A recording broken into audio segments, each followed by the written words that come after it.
You are all over Blush. Yeah. I am. Right. Thanks to him. How'd you guys meet? Instagram Academy. Nigga, microphone, son. Instagram Academy. I got y'all. Thank you.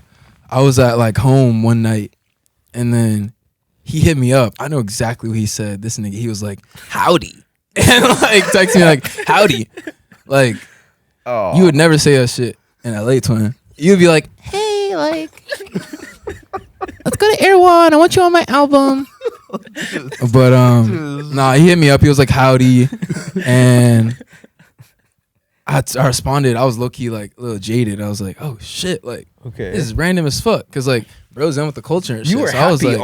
I was like, "Oh shit!" He was like, like, oh my god, hi. That was him. twin, that's me, twin. All right, nigga. Oh, that's me, what you twin. did, twin. But The fuck? shit, what am I supposed to do? Like, Nigga. Playboy Cardi, like, not speak to you, nigga, like. But Oh my god. I hit him up. I was like, "Oh shit, like this is fire." And he was like, "Your music's fired," and I was like, "Thank you, yours is fire." And then he was like, "Pull up." I pulled up.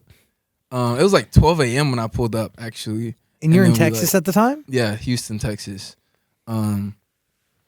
They were already there for a bit before that, but I came on. We made as soon as I pulled up, introduced me to everyone, and then he immediately played me. Can I see the name of it? Yeah. Yeah, bro. He immediately played me Bloom, which was the first track that I recorded on off the album. He played that for me. I did my verse on it.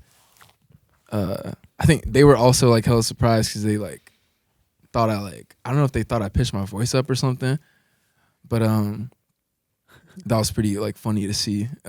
We went there, I did that.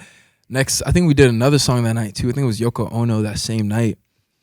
And that all started with me like I think I was joke rapping like over the beat, and he was like, "Oh, that's hard, twin, put it down." And so I put it down, but they were like, "Oh, but do it in that falsetto voice." So I rapped it in the falsetto voice, Right. and that was like the first song that I like rapped on the album, which is wild that like I'm rapping all throughout this project. It was gonna be a whole different thing for me and stuff because I'm not a rapper. If you hear my music, like I'm singing in a falsetto voice about love, like, and I'm like heartbroken as fuck. Like on all my songs, it's like it's a very different vibe. It's guitar bass. It's like it's not rap. He music. usually sounds like Lana.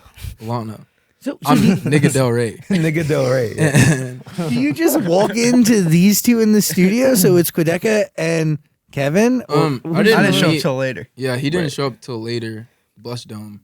Wait, so when do you come into the project? Should I call you Kevin or Ian? How do you want me to call you? Ask Zach. I'll call him Kevin because that's what people know. I mean, you are. It's so crazy. He's a you can call him Kevin. Wait, twin, you're not wearing the glove. I mean, Where's the to be glove? I honest, gave you the glove to wear. I was it doesn't nervous. match his aesthetics, one for his Yes, show. it does. Look at that fit. I think it's It is a actually Twin, you gotta I was expand. nervous. That's hard, right?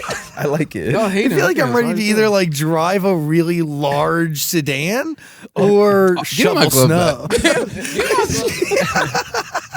This nigga, bro. Oh my god. I'm putting you on, and you like.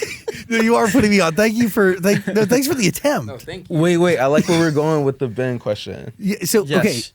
okay, how do you? Quadeca, sorry. Wait, Yeah, what it do I doesn't call matter. you, Twin? Yeah, Yeah. Ben. Okay. Yeah. Ben. Ben. Either way. So Also, Quadeca, interesting name. yeah. So Kevin had basically sent me like a very rough version of Blush. Like it was like a lot of songs, and I could feel there was like magic there.